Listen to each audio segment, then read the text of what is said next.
Hello, welcome to Ask a Garden Coach, a show that is designed to answer your garden questions, and I am here to help you. I'm Carolyn May, your garden coach. Let's get into this episode. Today we're talking about shade gardens. I am somebody who is a shade garden convert.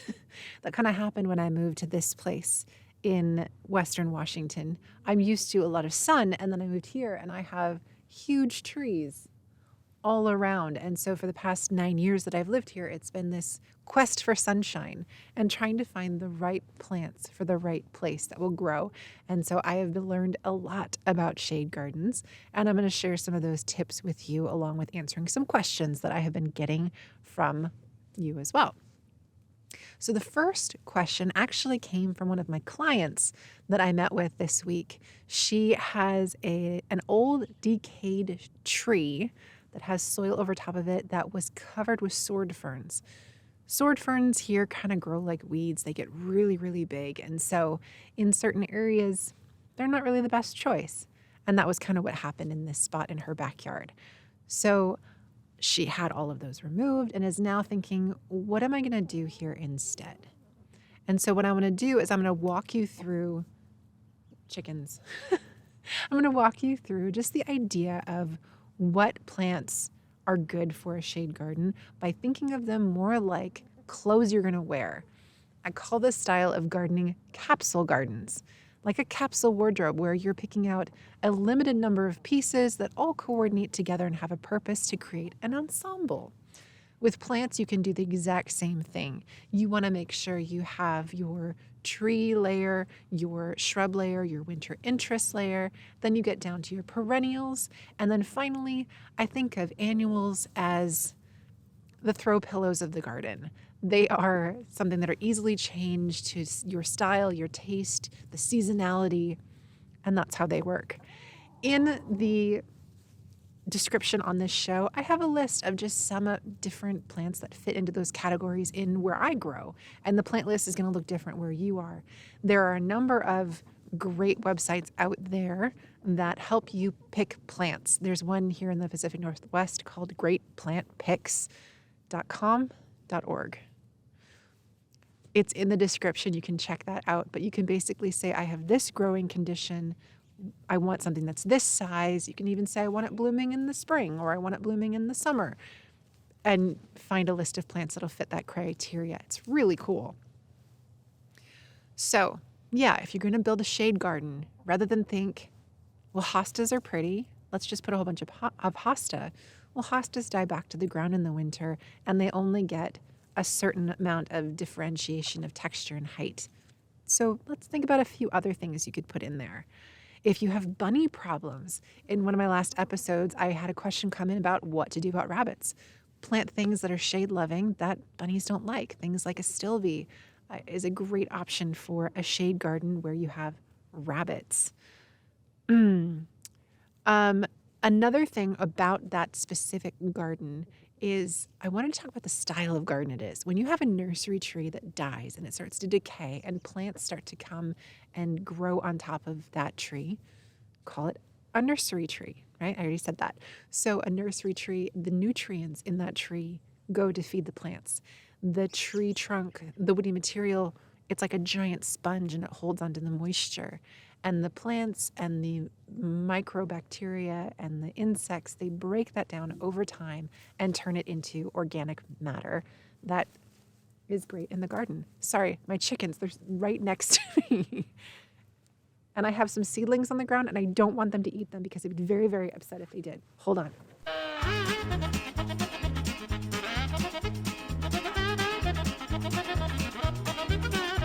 Chicken's all better.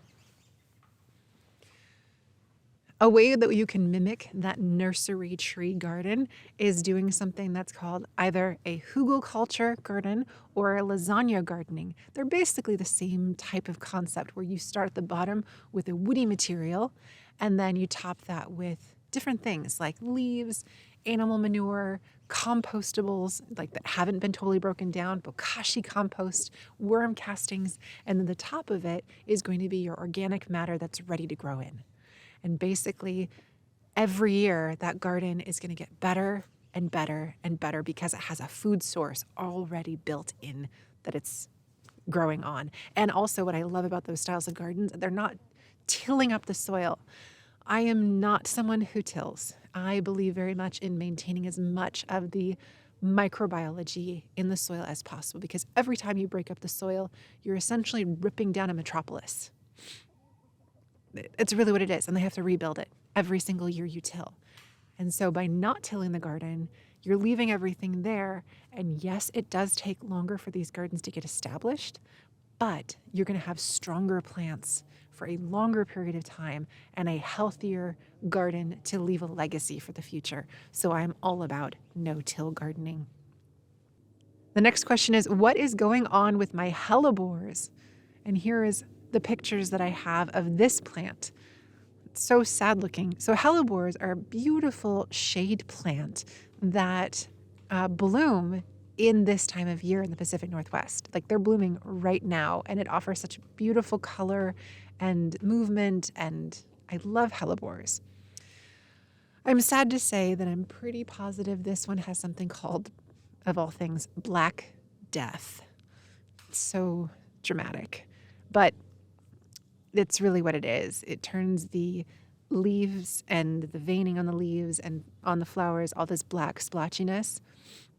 It's caused by a virus, the Hellebores net necrosis virus. It's not a mouthful.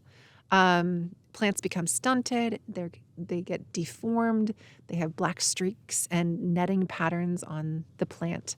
And unfortunately, there is no cure for this. It usually comes, they think, they're not certain, but scientists believe that it's transmitted by aphids who are attacking the plant, and then the virus gets into the plant. Once the virus has taken hold, that plant is a goner, and you do not want to risk it then infecting other plants nearby, so it is best to dig that plant up and discard it. Don't compost it, put it in the trash. And hopefully that won't happen in the future. One reason why plants get viruses and damage like that has to do with the environment the plant is growing in. And so this particular hellebore, it was growing along the north side of their house, between the house and a hedge. And so it was like a 5-6 foot wide walkway on the side of the house, and they were growing right here on the ground. Plants that, like hellebore, if they don't have enough airflow, if the air is too stagnant, it weakens the plant and things like this can set in. So usually if you have a fungus or a bacteria, there's a lot of other things going on that you need to be aware of so that you don't have this problem again in the future. I would actually say perhaps that's probably not the best plant to put right there in that spot. And maybe those hellebores should go in that nursery bed garden on the other side of the yard. They'd be much happier there. My next question is about shade, part sun. Can you please, it says, can you please help me understand what it means by part shade, part sun, full sun shade? Okay, let's break it down.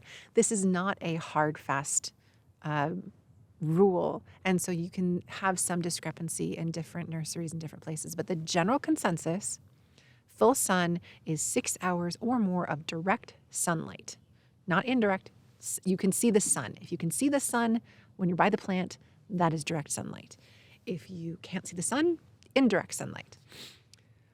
Part sun or part shade, both of those are plants that need about 4 to 6 hours of sunlight, direct sunlight. But the difference is when it says part shade, it wants the shade in the afternoon. It can't take that intense afternoon heat from the sun. So if it says part shade, give it afternoon protection. If it says part sun, you can have 4 to 6 hours with a little bit more of that afternoon sun, and it should be just fine.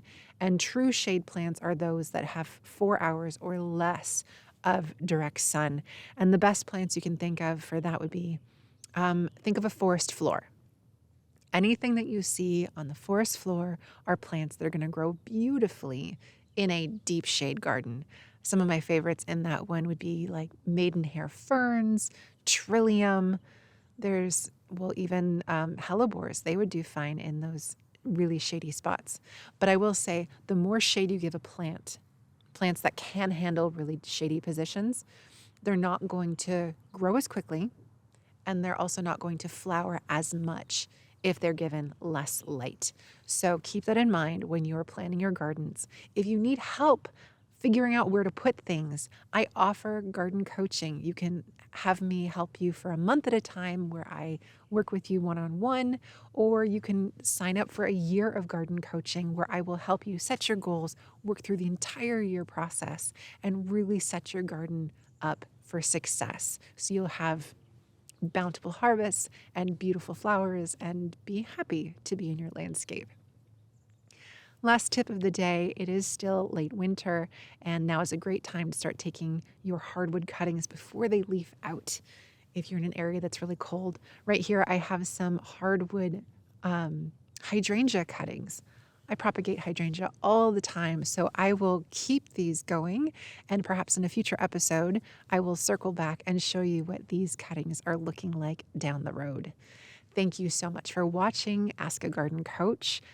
I am so glad you've joined me.